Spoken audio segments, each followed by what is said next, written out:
नमस्कार दोस्तों, स्वागत है आपका A to Z स्टोरीज अद्भुत ऑफिशियल पर। साधु संत फकीर गुरु रहबरों की सदा ही जय जयकार। शनिवार, आज शनिवार का दिन है। शनिदेव की पूजा के लिए इस दिन को समर्पित किया गया है। शनिदेव की पूजा करने के लिए कहते हैं कि इस दिन उनकी पूजा करने से वे प्रसन्न होते हैं और भक्तों के कष्ट दूर करते हैं। जिनकी कुंडली में कहते हैं शनि दोष, शनि की साढ़े सती और ढैया होता है, उनको शनिवार का व्रत करना चाहिए और शनिवार व्रत कथा पढ़नी चाहिए। शनिदेव के इस कथा का श्रवण करने से सभी कष्ट दूर हो जाते हैं और शनिदेव जी की कृपा प्राप्त होती है। तो आइए जानते हैं शनिदेव जी की इस कथा के बारे में। कहते हैं कि एक समय की बात है जब सभी ग्रहों में सर्वश्रेष्ठ होने को लेकर विवाद हो गया। वे सभी ग्रह सूर्य, चंद्र, मंगल, बुध, गुरु, शुक्र, शनि, राहु और केतु इंद्रदेव के पास गए। वे भी निर्णय करने में असमर्थ थे, तो उन्होंने सभी ग्रहों को पृथ्वी पर राजा विक्रमादित्य के पास भेज दिया, क्योंकि वे एक न्यायप्रिय राजा थे। सभी ग्रह राजा विक्रमादित्य के पास पहुंचे और अपने विवाद के बारे में बताया। राजा विक्रमादित्य ने सोच विचार के बाद 9 धातु स्वर्ण, रजत, कांस्य, पीतल, सीसा, रांगा, जस्ता, अभ्रक और लोह, इनसे सिंहासन बनवाया और उनको क्रम से रख दिया। उन्होंने सभी ग्रहों से इस पर बैठने को कहा। साथ ही कहा कि जो सबसे बाद में बैठेगा वे सबसे छोटा ग्रह होगा। लोहे का सिंहासन सबसे अंत में था, जिस वजह से शनिदेव सबसे अंत में बैठे। इस वजह से वे नाराज हो गए। उन्होंने राजा विक्रमादित्य से कहा कि तुमने जानबूझकर ऐसा किया है।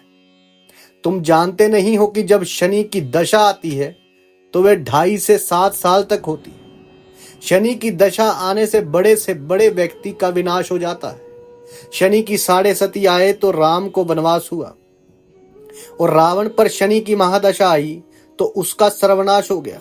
अब तुम सावधान रहना। कुछ समय के बाद राजा विक्रमादित्य पर शनि की महादशा शुरू हो गई। तब शनिदेव घोड़ों का व्यापारी बनकर उनके राज्य में आए। राजा विक्रमादित्य को पता चला कि एक सौदागर अच्छे घोड़े लेकर आया है, तो उन्होंने उनको खरीदने का आदेश दिया। एक दिन राजा विक्रमादित्य उनमें से एक घोड़े पर बैठे तो वो उनको लेकर जंगल में भाग गया और गायब हो गया। राजा विक्रमादित्य का बुरा वक्त शुरू हो गया। भूख प्यास से वे तड़प रहे थे, तो एक गवाले ने उनको पानी पिलाया, तो राजा ने उसे अपनी अंगूठी दे दी। फिर नगर की ओर चल दिए। एक सेठ के यहां पानी पिया। अपना नाम उज्जैन का वीका बताया। सेठ वीका को लेकर घर गया। वहां उसने देखा कि एक खूंटी पर हार टंगा है और खूंटी उसे निगल रही है। देखते ही देखते हार जो था वो गायब हो गया। हार चुराने के आरोप में सेठ ने वीका को कोतवाल से वहां के उससे पकड़वा दिया। वहां के राजा ने वीका के हाथ पैर कटवा दिए और नगर के बाहर छोड़ने का आदेश दिया। वहां से एक तेली गुजर रहा था। वीका को देखकर उस पर दया आई। उसने उसे बैलगाड़ी में बैठाकर आगे चल दिया। उस समय शनि की महादशा समाप्त हो गई। वीका वर्षा ऋतु में मल्हार गा रहा था। उस राज्य की राजकुमारी मन भावनी ने उसकी आवाज सुनी तो उससे ही विवाह करने की जिद पर बैठ गई। हार कर राजा ने बेटी की विवाह वीका से कर दिया। एक रात शनिदेव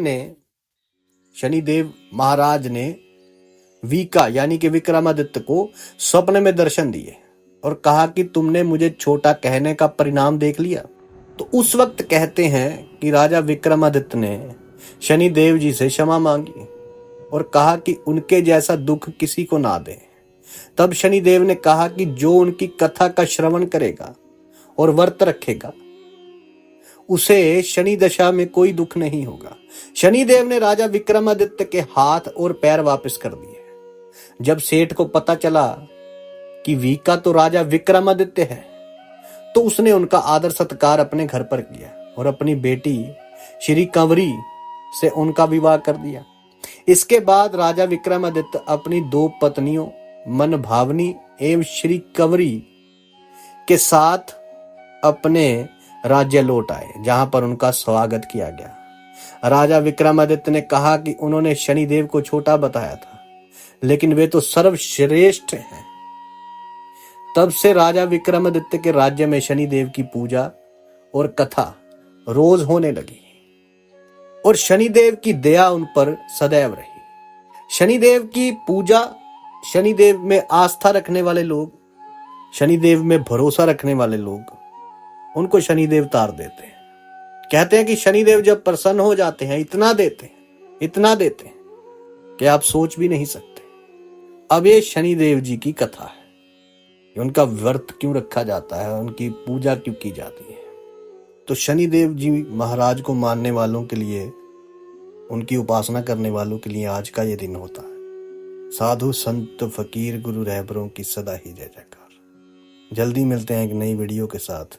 तब तक के लिए आप सबका धन्यवाद। आप सबके भीतर बसे उस परमात्मा को मेरा प्रणाम।